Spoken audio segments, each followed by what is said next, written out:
Bonjour, nous recevons Yazid Sabeg. Vous êtes président de Communication et Systèmes, ancien commissaire à la diversité sous Nicolas Sarkozy. Alors, première question, Yazid Sabeg, vous semblez estimer que la mortalité est beaucoup plus importante à cause du Covid-19 que les chiffres ne l'indiquent. Moi, je crois que le suivi épidémiologique est ce qu'il est. Je dis simplement que la mortalité est probablement sous-estimée parce que la difficulté en est que le recensement et la remontée des données vers un système d'évaluation de la mortalité est insuffisant. Enfin, c'est pas vous qui le dites d'ailleurs, ce sont des études. Voilà, ce sont des études. Les pouvoirs publics fournissent des données extrêmement fouillées, extrêmement détaillées, mais il y a encore à les parfaire. Alors ça veut dire qu'on serait plus proche de l'immunité collective ? Je crois que si j'en lis ce qu'en disent les spécialistes et les épidémiologues, on est encore très loin de l'immunité. Vous êtes chef d'entreprise, vous présidez une société qui emploie 3000 salariés, vous êtes particulièrement conscient qu'il faut reprendre le travail, que la crise aura un coût très important, et malgré tout, vous êtes quand même inquiet du déconfinement. Oui, parce que la situation psychologique de la population, et notamment, bien sûr, singulièrement les personnes qui travaillent, qui ont une activité inquiétante. Les salariés, les collaborateurs sont légitimement inquiets de la fois de l'étendue, du risque qu'ils prennent et inquiets également de la gravité de la situation de la maladie. Donc, les gens, avant de reprendre une activité normale, ont besoin de se sentir probablement protégés et être sûrs qu'ils pourront être soignés. Alors, c'est sûr, mais enfin, la première étape, c'est la reprise des écoles qui va se faire de façon chaotique et tout au moins désordonnée. Il y a beaucoup de critiques et de polémiques sur la gestion de la crise par l'État, la bureaucratie, le manque de relais dans l'administration, la surréglementation, l'appel désordonné aussi là au privé. Qu'est-ce que vous en pensez, vous qui êtes un homme du privé, mais qui avez aussi travaillé dans la sphère publique ? Écoutez, il y a deux effets. Il y a d'abord la soudaineté de la crise. On n'y était visiblement pas préparé, ce type de crise. Et deuxièmement, il y a quand même un climat de sidération qui a certainement affecté les comportements et les processus. Enfin, il faut sortir de la sidération et les leçons seront tirées plus tard. Mais par exemple, qu'est-ce que vous pensez de la création de brigades sanitaires ? Apparemment, pour l'instant, on est encore loin du compte. Il y a 4000 volontaires sur 20 000 qui seraient nécessaires. Écoutez, c'est une bonne mesure. Il faut que le suivi épidémiologique de la population soit le plus rigoureux possible, le plus efficace possible. Ça en fait partie, mais il faut, avant qu'il y ait ces brigades, il faut des moyens, des instruments pour précisément observer comment se développe la contamination. En clair, il faut certainement évaluer, traquer tracer l'épidémie, et puis deuxièmement, traquer le virus. Ces brigades font partie du dispositif, mais il en faut d'autres. Il faut d'autres dispositifs. C'est le fameux triptyque masque, test et puis traçage. Donc, comme vous le dites, le secrétaire d'État Cédrico annonce que l'application Stop Covid sera prête le 2 juin. Vous y croyez, vous, à l'application ?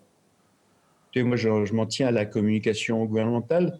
Je ne pense pas qu'en l'état, et telle qu'elle est présentée, elle réponde aux besoins.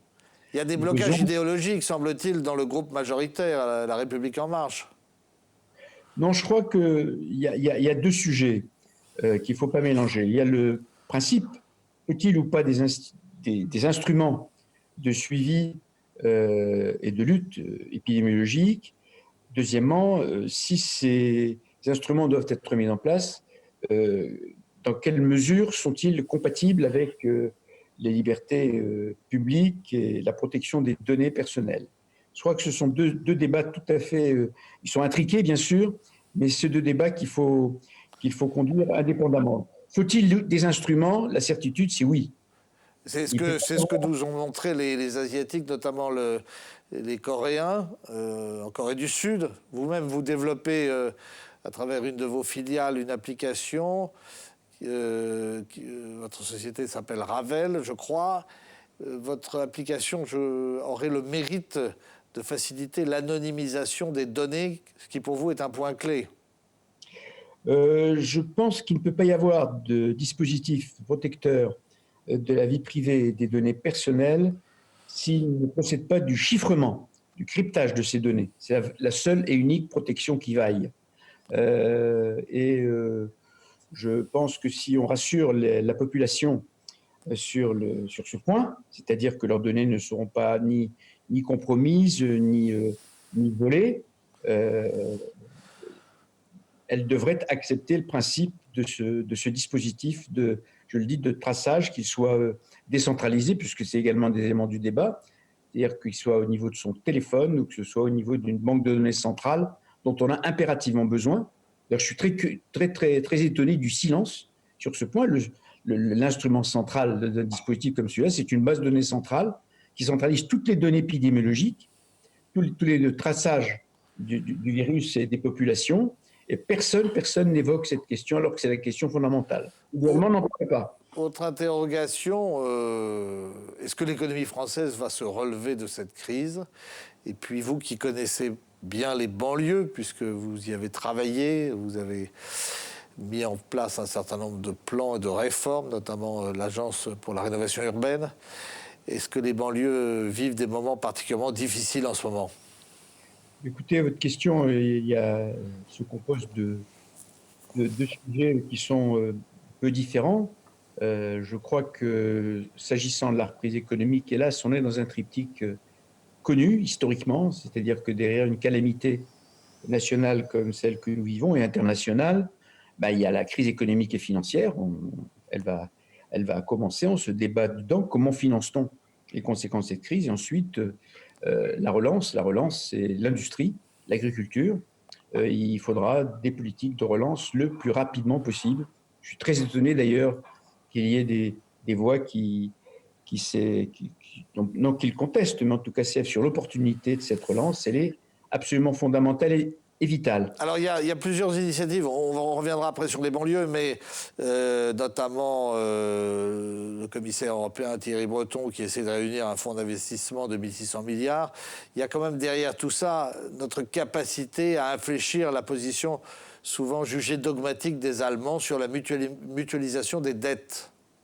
Écoutez, on a mutualisé les questions monétaires et les politiques budgétaires, parce qu'elles sont maintenant convergentes. Il y a un pacte de stabilité, il y a tous les instruments de politique communautaire qui existent. Maintenant, il faut que la solidarité également fonctionne entre les États européens. C'est le vrai sujet central. Je pense qu'il y a une divergence de vues sur les politiques monétaires et budgétaires. Un certain nombre de pays, il y a un axe du Nord qui est plutôt conservateur et qui dit qu'il faut absolument se protéger contre l'inflation, pour la faire courte, donc être extrêmement rigoureux et conservateur sur l'endettement des États qui ont besoin de ressources, puisque on est à la fois en déficit et deuxièmement, je pense qu'on ne peut pas lever d'impôts, de nouveaux impôts, dans la phase actuelle. Donc, il va bien falloir procéder par de l'endettement. Donc, ces mécanismes de solidarité doivent impérativement fonctionner, d'une part. Deuxièmement, s'agissant de l'opportunité, il n'y a pas de doute qu'il va falloir, l'initiative que prône le commissaire Breton est très importante. L'opportunité est incontestable, il faut relancer l'Europe et l'Europe ne peut se relancer que collectivement et en partageant l'effort. Alors revenons aux banlieues que vous connaissez bien.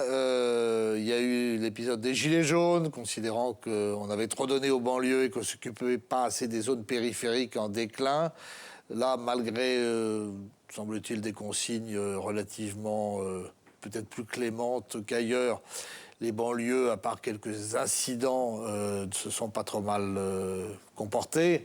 Mais il y a quand même des lieux où, semble-t-il, il y a des problèmes d'alimentation. Comment vous voyez les choses?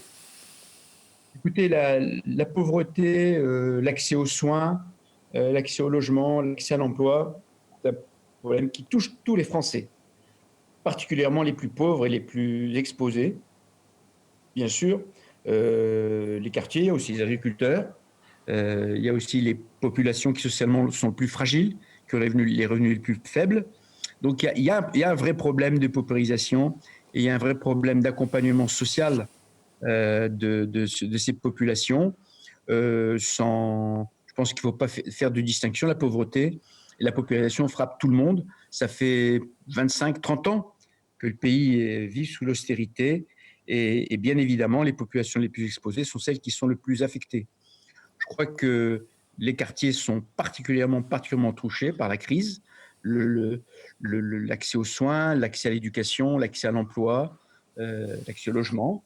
Tout ça sont des facteurs qu'il faudra bien un jour ou l'autre traiter. Je pense qu'ils mettent en cause nos équilibres sociaux fondamentaux et je dirais il y a un vocable que je n'aime pas beaucoup, mais qui résume quand même assez bien les choses, le fameux vivre ensemble est effectivement menacé par le fait qu'il y a des distorsions de statut. Quand on dit que entre le le coronavirus affecte surtout les pays occidentaux et les pays riches, plus que les pays, on ne dit plus les pays en voie de développement, maintenant on dit les pays émergents. Ça vous paraît juste ou pas? Écoutez, c'est ce que je lis, c'est ce que j'observe. Moi, je ne suis pas un spécialiste des épidémies, pardonnez-moi. Je ne suis pas un épidémiologue, c'est le terme qui est à la mode. Oui, on observe qu'il touche plus les pays riches que les pays pauvres. Alors, je pense que les pays pauvres n'ont pas le même mode de recensement que nous des décès et de suivi des maladies. Donc, je pense Donc, qu'on est moins bien informé de ce qui se passe dans les pays pauvres que dans les pays riches. voilà, ça voulait dire qu'on revient au début de notre conversation, on va terminer là-dessus, c'est que si la mortalité est sous-estimée en Europe, elle est sans doute encore plus dans ces pays-là. Yazid Sabeg, je vous remercie. On se retrouve donc la semaine prochaine avec un nouvel invité qui sera Jean-Hervé Lorenzi, le président du Cercle des économistes. À bientôt. Protégez-vous selon la formule consacrée. Au revoir. Merci.